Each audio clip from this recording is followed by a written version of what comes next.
দেখতে পাচ্ছেন কোড়া পাখিটি আসতেছে এবং এসে ফাঁদের ভিতরে যখনই ঢুকবে তখন এই ফাঁদে কোড়া পাখিটি আটকে যাবে। শুধু 7 ইঞ্চি উঁচু করে ফাঁদগুলো পাতা লাগবে এবং ফাঁদের পাশে কোড়া পাখির রিংটোন দেওয়া লাগবে। আর এটা হলো আমার ফাঁদ, দেখতে পাচ্ছেন কতগুলো ফাঁদ, এই যে দেখেন এখানে দেখাই দিলাম। এখন কথা হলো কিভাবে পাখি ধরবেন। ফাঁদ কেনার পরে আপনাকে শুধু ব্লুটুথ স্পিকার ম্যানেজ করা লাগবে এবং ফাঁদের পাশে দেখতে পাচ্ছেন ছোট একটা ঘর দেওয়া আছে। এই ঘরের ভিতরে ডাহুক পাখির রিংটোন দেওয়া লাগবে ব্লুটুথ স্পিকারে, যেটা বাজবে এবং যখন বাজবে তখন অন্য আর একটা পাখি এসে ফাঁদের ভিতরে আটকায় যাবে। এই ফাঁদে পা অথবা গলায় আটকায়। এখন কথা হলো আপনারা এই ফাঁদগুলো কিভাবে কিনবেন। দেখতে পাচ্ছেন স্ক্রিনে থাকা নাম্বার আছে, এই স্ক্রিনে থাকা নাম্বারে আপনাদেরকে ফোন দিতে হবে এবং ফাঁদ নিতে হলে কিন্তু অবশ্যই 150 টাকা আগে আমাকে বিকাশ করে দেওয়া লাগবে।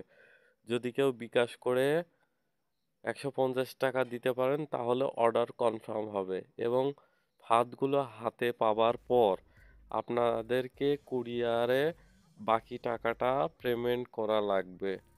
আপনারা যদি দেখা যাচ্ছে 4টা বা 5টা বা 6টা ফাঁদ নেন, সেই ক্ষেত্রে আমি একটু স্যাক্রিফাইস করব। আর আমার কাছে কাঠের নকল পাখি, এক কথায় কাঠের নকল ডাহুক পাখি আছে। যদি কেউ ইমুতে দেখতে চান বা হোয়াটসঅ্যাপে দেখতে চান তাহলে আমি দেখাতে পারবো, কোনো রকমের সমস্যা নাই। তো এখন আমি আবার দেখাচ্ছি যে কিভাবে পাখিগুলো ধরতে হয়।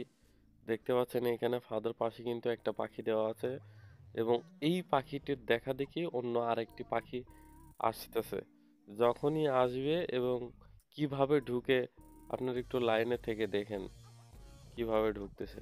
এই যে দেখেন পা কিন্তু আটকায় গেছে। ঠিক সেম ভাবে আপনাদেরকে এই ফাঁদগুলো পাতা লাগবে এবং ফাঁদের পাশে ব্লুটুথ স্পিকারে ডাউক পাখি রিংটোন দেওয়া লাগবে। এখানে দেখতে পাচ্ছেন এগুলো আমার ফাঁদ, শুধু মাটি থেকে 5 ইঞ্চি উঁচু করে ফাঁদগুলো পাতা হয়েছে। এগুলো কিন্তু একদম মাটির সাথে লাগানো নাই। দেখেন এখানে কিন্তু এই যে 5 ইঞ্চি বা 6 ইঞ্চি উঁচু করে ফাঁদগুলো পাতা আছে। হ্যাঁ, এই যে মাটি থেকে এরকম 5 ইঞ্চি উঁচু করে ফাঁদগুলো পাতা লাগবে এবং ফাঁদের পাশে একটা ছোট্ট ঘর দেওয়া থাকবে, যেমনটা এখানে আমি আপনাদের দেখাচ্ছি। এই যে দেখেন, এই যে পাতা দিয়ে বা পানা দিয়ে এখানে আমি একটা ঘর বানাই দিছি, ছোটোখাটো একটা ঘর। আর এখানে দেওয়া আছে টোটাল 3টা ফাঁদ দেওয়া আছে। অন্য সাইডে আরও একটা ফাঁদ আছে। তো এখানে লম্বা লম্বি করে আমি 2টা ফাঁদ এক জায়গায় করে দিছি, আর একটা ফাঁদ অন্য জায়গায় পাতা আছে।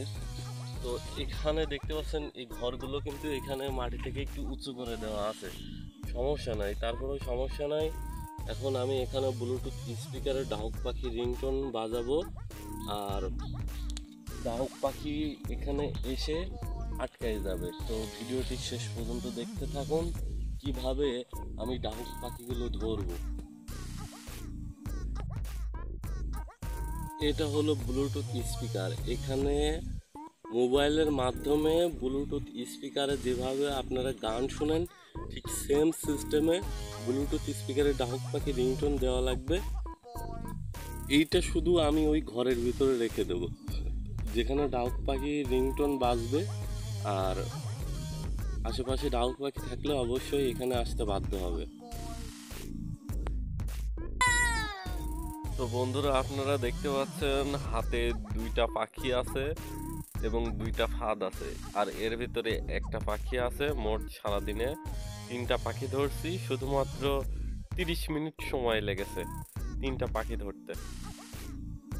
এগুলো হলো চায়না মই ফাঁদ। এক কথায় এই ফাঁদ দিয়ে আপনারা ডাহুক পাখি, বক পাখি, কোড়া পাখি, কালিম পাখি ইত্যাদি সব ধরনের পাখি ধরা যাবে। শুধুমাত্র মাটি থেকে 5 ইঞ্চি উঁচু করে ফাঁদগুলো পাতা লাগবে এবং ফাঁদের পাশে ডাহুক পাখির রিংটোন দেওয়া লাগবে। এবং যদি আপনারা বাইলে হাঁস ধরতে চান তাহলে এই ফাঁদ চায়না ফাঁদ দিয়ে অতি সহজে আপনারা পাখিগুলো ধরতে পারবেন।